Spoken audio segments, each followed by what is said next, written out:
Who am I? And I come to realize that I've been posing for so long, putting on a false me that even I don't really know. And it's kind of like the snow that's here behind me. And as long as the snow's covering the ground, you don't see what's underneath it. And there could be a boulder underneath here. I wouldn't know.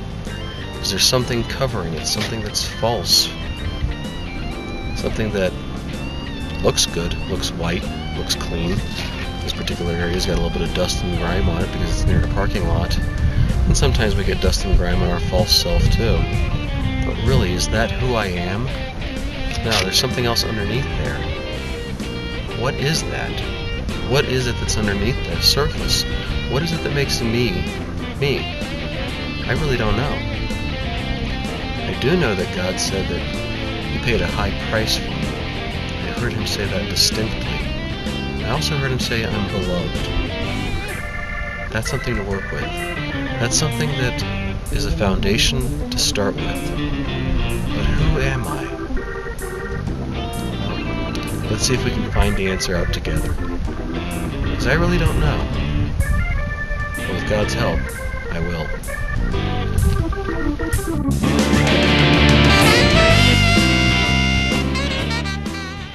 Well, as you can see, the beard is now gone, the mustache is gone, but it's still me.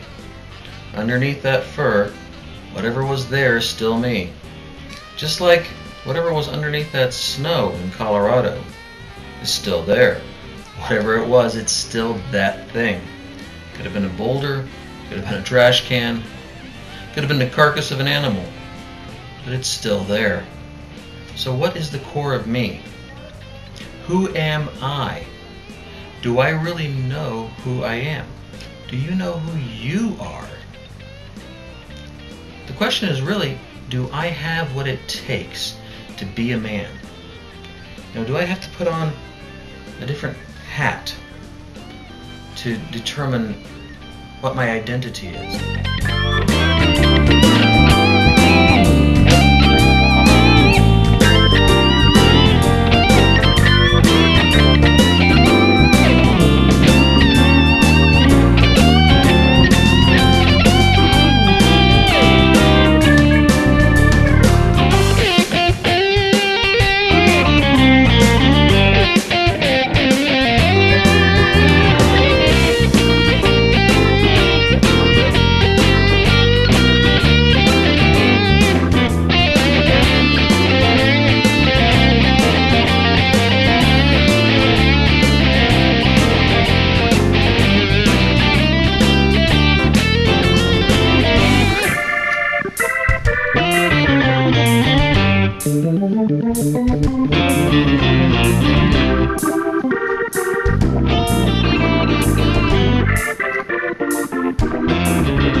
I could keep going with the hat trick for a while. You know, we're all called to wear different hats at different times. But if the hat is who we always are, then what's underneath it? Are we posing continually? Are we always putting on a different hat for a different situation? You know, what hat do you pick? For what time? What day of the week? What do you do? Are we always the hat? Are we always posing? Or is my identity something that is given to me by God? Do I find my identity in who I'm around? What my wife tells me I am? What my children tell me I am? Or is my identity given to me at birth from my Creator? And it's something that I must live. It's something that I must determine with His ability, His help, and with the help of my brothers, to know what I am to be doing for Christ while I'm on this world. I think that's really the answer. Do I have what it takes? God's Word says that I have what it takes. God says that I am a child of the King. I am part of the chosen priesthood. I am his royal nation. I am an heir of the kingdom. We will get the kingdom back in the end. I need to make that intellectual knowledge become a heart knowledge, as do you. Together, we can live out the destiny that God has designed for all of us.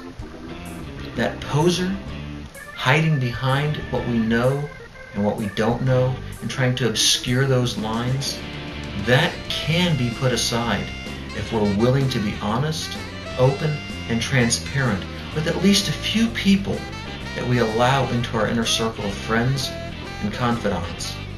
Guys, the journey is worth it. It is worth pursuing. This book that we are going through is not just a book.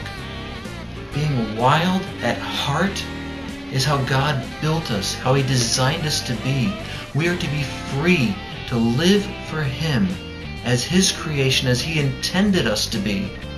Connected to him. Totally connected to him. Guys, it's worth it.